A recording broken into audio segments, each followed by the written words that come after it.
Assalamualaikum warahmatullahi wabarakatuh.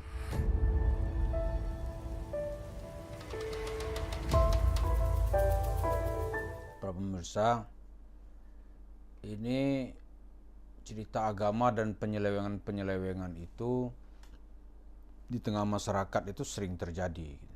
Sekarang selain Yusuf Mansur, ada lagi da'i namanya Saiful Karim. Dia itu bercerita agama menurut pemahamannya sendiri. Karena itu banyak orang yang keberatan, malah ada yang mau mempolisikannya.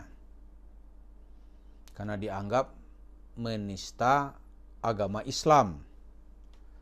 Bahkan Komisi Dakwah Majelis Ulama Indonesia, Dr. Kiai Nafis, itu juga telah membuat seruan supaya nggak usah dengerin Saiful Karim. Terus Ki Panji Gumilang sebelumnya juga sudah ditangkap polisi karena dianggap membawa atau menyelewengkan ajaran Islam. Nah, tiba-tiba ada netizen yang nanya kepada saya, kalau orang-orang itu kok cepat ditanggapi gitu. Nah, Yusuf Mansur kok nggak ada orang mau nanggapi. Kiai-kiai seolah-olah alergi gitu. Kalau kita datang ke MUI, dianggap ini persoalan pribadi. Alah, susah kan? Saya nggak tahu, mungkin jawabnya saya jawab, mungkin orang-orang ini menunggu pengadilan rakyat. Pengadilan rakyat. Dan gaya-gaya kesana itu kan sudah sering. Siapa yang mau meminta uangnya sendiri dengan caranya sendiri, biasanya pasti dibayar oleh Yusuf Mansur. Pasti dibayar. Apalagi minta pakai ngancam, pakai golok, ya itu cepat dia bayar. Gitu. Atau mintanya dia sudah selangkah lagi masuk jeruji besi, gitu. Nah, bayar juga. Atau, ya kan, kita berteriak terus-terusan, mungkin bayar juga gitu. Tapi kalau urusannya nanti, misalnya katakanlah dengan perempuan gitu, perempuannya nuntut, nampaknya Yusuf Mansur nggak takut dia soal wibawa, maruah, dia nggak peduli, harga diri nggak ada urusan, dia nggak takut gitu. Pernah juga saya dengan kawan-kawan di sekitar rumahnya itu, dulu sebelum kasus tanahnya muncul, ada orang melapor ke saya sebenarnya. Nomor HP-nya saya simpan. Saya tanya, Yusuf Mansur itu gampang nggak dia kalau ketemu dia di masjid misalnya? Kan subuh kan dekat di rumahnya tuh. Apa jawaban orang tuh? Berboro Pak, dia mau berani sholat subuh kemari. Dia takut. Dia sholat subuh ke masjid, dia sudah nggak berani nih orang. Nggak berani dia. Kenapa? Takut dia. Dia takut nanti kalau dia lagi sholat itu dipegang orang. Bayar lutangmu. Takut dia. Itu ustadz-ustadz yang difoto-foto di samping itu kan nggak kenal kita tuh. Kalau kenal pasti orang juga sudah mengawasi di mana ini orang ini gitu. Jadi jangan berharap Yusuf Mansur itu berbaur dengan masyarakat, sholat subuh misalnya, atau sholat isya. Nggak ada. Saya juga pingin itu. Kalau ada kabari ya, oh iya Pak. Katanya. Supaya kita, kan beberapa kali kita ke rumahnya nih, nggak ada terus gitu. Kalau dia di masjid ketahuan misalnya sholat subuhnya, kan enak kita datang sebelum subuh, kita pegang kan. Jadi itu problem Yusuf Mansur dan problem kita sebenarnya. Kenapa sih orang nggak mau gitu kalau bicara Yusuf Mansur, nggak mau, tapi yang kecil-kecil tadi itu kan menista katanya. Yusuf Mansur ini ajaran sangat menista. Ini bukan cerita sufi. Apalagi ini cerita Ahlussunnah wal Jamaah, nggak ada urusannya. Nggak ada. Kita ini kan Ahlussunnah wal Jamaah. Nggak ada yang diceritakan Yusuf Mansur seperti itu.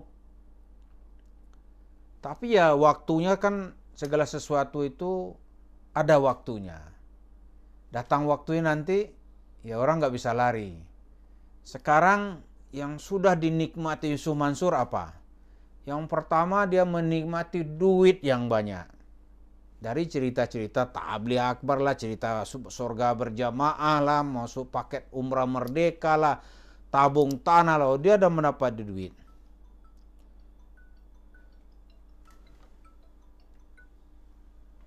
Yang kedua, apalagi yang didapati oleh Yusuf Mansur gitu. Dia sudah mendapat caci maki dan laknat di mana-mana. Orang sudah melaknat dia. Ya kan? Kalau orang sudah mengenal dia, pasti sudah melaknat dia. Laknat.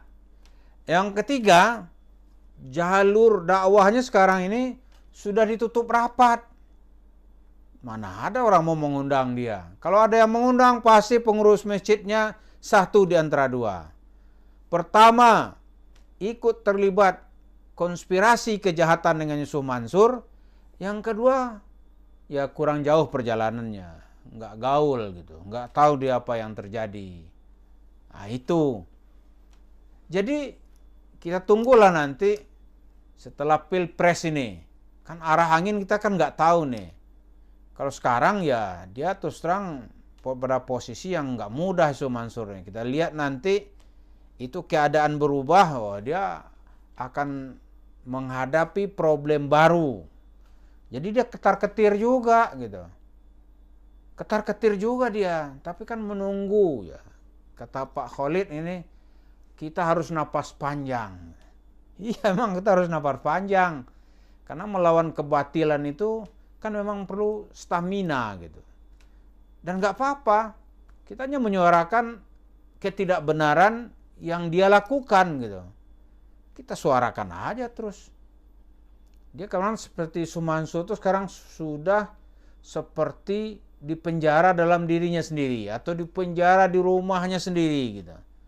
Bukti dia kalau keluar nggak berani dia cerita ibu-ibu kalau ke pasar nggak usah bawa duit. Dia berani nggak ke pasar? Coba.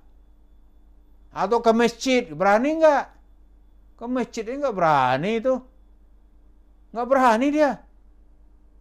Bisa nggak pulang dia dipegang orang, udah bayar lu baru pulang kan bisa begitu. Ngeri dia. Dia jangan pula berharap, oh ini kiai haji, sholat subuh di masjid. Nggak ada itu, nggak bakalan. Jadi dia takut kemana-mana itu. Pernah juga kawan mau ketemu Yusuf Mansur. Itu mencocokkan waktunya 1 bulan. Akhirnya Yusuf Mansur menentukan tempat. Gitu. Dia datang itu nggak bisa, nggak berani sendiri. Dia datang tuh dikawal. Biar dia nampak tokoh besar pakai foreigner gitu. Wah itu seperti seorang jenderal yang mau makan siang. Setelah di dalam baru dia telepon, Ji, aneh udah di dalam. Di mana Pak? Ente bilang aja masuk ke ruangan ini. Itu private room. Di orang lain nggak tahu gitu. Masuklah dia gitu. Baru cerita-cerita. 5 menit dia udah mau jalan. Gitu dia. Takut dia. Jadi jadwalnya kalau hafal orang, dia ngeri juga. Misalnya jadwal dia mau ke Kalimantan gitu. Walaupun sekarang udah jarang-jarang, ngeri dia. Bisa ditungguin di airport. Atau di tempat dia baru turun tuh orang bisa nungguin. Dia takut dia. Jadi dia datang itu nggak pakai pengumuman jadwal. Ngeri dia. Kenapa? Ya kalau semuanya proses hukum nggak jalan ya berarti dia tuh menunggu pengadilan rakyat. Oh pengadilan rakyat itu ngeri, panjang waktunya. Ini kan atmosfer itu kan naik terus gitu. Karena itu kita minta ya, kalau yang lain-lain udah diproses, orang bertanya kenapa Sumansur ini seolah-olah nggak ada proses hukum yang mampu menjerat dirinya. Padahal yang lain cerita-cerita di YouTube, udah mau dilaporin gitu. Ini kan jejak digitalnya kan banyak nih dalam pasal penistaan agama. Demikian kita tunggu cerita Sumansur ini, bagaimana rakyat nanti akan marah dan mengambil tindakan hukum di tangannya sendiri. Terima kasih. Assalamualaikum warahmatullahi wabarakatuh.